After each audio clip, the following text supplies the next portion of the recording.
So we've got the computer. They announced it alongside this display, this gorgeous display, and it looks just like a Pro Display XDR. But basically what it is for $1,600, they took the display out of the 27-inch iMac and just made it a standalone. Is it the screen. same aspect ratio? It's the same display. Oh, okay. All of it. It just looks different because it doesn't have a chin on it anymore. Exactly. Okay. So it doesn't have the screen. It doesn't have, the computer behind it. It doesn't have the chin anymore.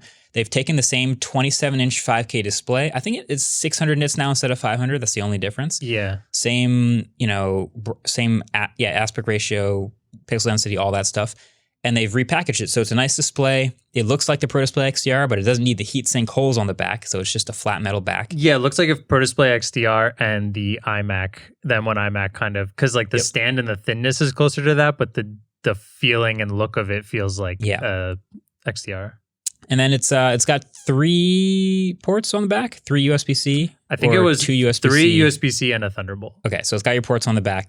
It has a 12 megapixel webcam, which the Pro Display doesn't have, and it's an ultra wide webcam with the center stage feature. Yeah, and it has an A13 inside the monitor, right? For crazy. That, it does. The speakers, yeah. So the triple mic array and the webcam powered by literally a high-end smartphone chip from 2 years ago. Yeah, amazing. And 6 speakers with Atmos and spatial audio as well. They said those speakers are the best they've ever put in a Mac, which to me, I am using the 16-inch MacBook Pro, and this is the best speakers I've ever heard in a Mac. Yeah. Because what other built-in speakers do you really care about? The desktop never has good speakers.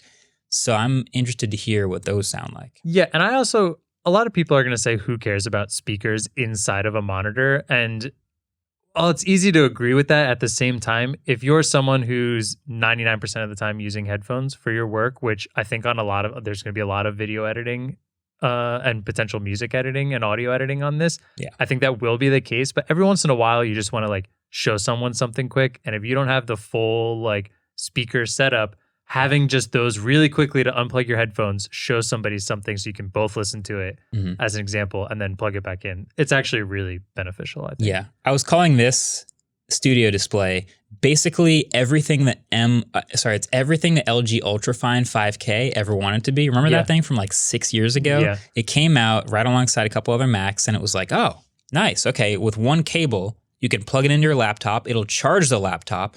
And you get this gorgeous 5K display, which is okay, that's the same resolution Apple's been using and all that. Cool. They just killed that product basically, but it's more expensive. Yeah. And the stand, this is where it gets kind of interesting, at least for me. Okay, so $1,600 just for the baseline. Yes.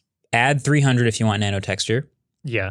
Add $400 if you want height adjustability at all. Yeah, so pretty much regular default stand it comes with is the iMac stand, which is just tilt. And then if you want the kind of XDR-esque stands, it doesn't rotate to portrait the XDR. It doesn't do that. But it just adds height adjustment. It adds that extra hinge to get the height. That's all you get, height for $400 adjustment. $400 for height adjustment. So you could easily $700. So you're looking at what is that? Now it's an over $2,000 monitor. Yeah.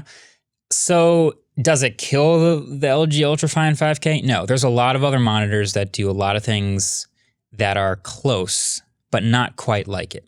Wait, slightly off topic. Was the Ultrafine, was that the one that was interfering with routers back in the day? Yes, they had to release an update. Problem. Yeah, that was really fun. Yes, that was a plastic monitor, right? It had a webcam, but I'm sure it wasn't very good. It had built-in speakers, but I'm sure those weren't 6-speaker Dolby Atmos amazing.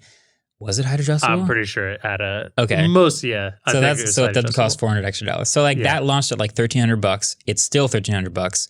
That's still a display that a lot of people will probably get if they only want to spend $1,300. Yeah. But if you want the extra bits of Apple doing first party well, this studio display will clearly pair well with any Mac. The webcam is, has the highest powered ISP probably in any monitor ever. Yeah. So you got A13 in there, center stage.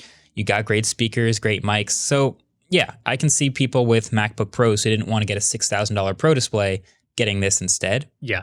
And a lot of people who get the Mac Studio getting this as well.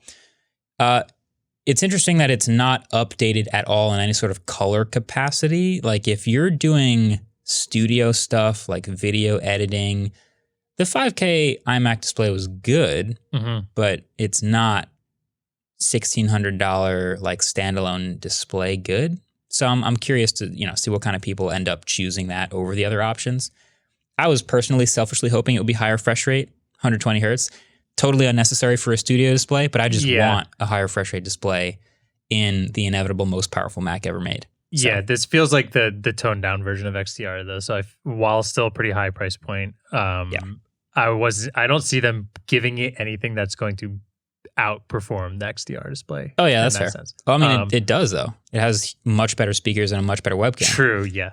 But as far as the display quality, it's not going to touch the XDR. Yeah. Mm-hmm. So fair. Okay. So that's the studio display. I think like in that really quick, there was some debate on Twitter about I love it. The about how much this is worth, and it seems pretty.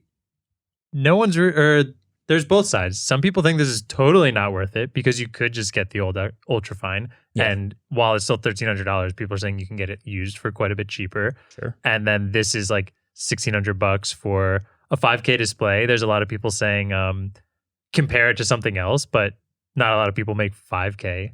Apple seems to be the only people making 5K, so it's hard to find a direct comparison here. It's hard to find comps. That's what it comes down to. So I guess I find I'm probably somewhere in the middle where I can only recommend this to people who know what they want and this is what they want. If I specifically want a 5K display that's going to work well specifically with my Mac, this is one of the best options. Yeah. Right? There's only a couple. Yeah.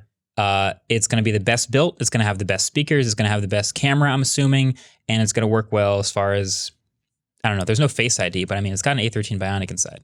Yeah, it's great. I think if you're a bargain hunter, I don't think you're getting a bargain with this. But no, if you buy this, you're not going to feel ripped off. Yeah, so that's the other side. Oh, do you want a bargain? Do you want the best bang for your buck as far as like, I want a high resolution display to pair with my Mac? Okay, yeah. Check out the Dell Ultra Sharps, check out the LG 5Ks, check out the other displays. If you want higher refresh rate, there's other options. Mm-hmm. So yeah, that's, you got to know what you want. And for some people, a studio display is exactly what they want, and that's cool.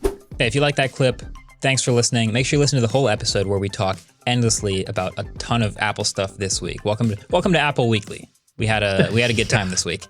I just wanted to step in here at the end of the clip and make sure you hit that subscribe ultra button.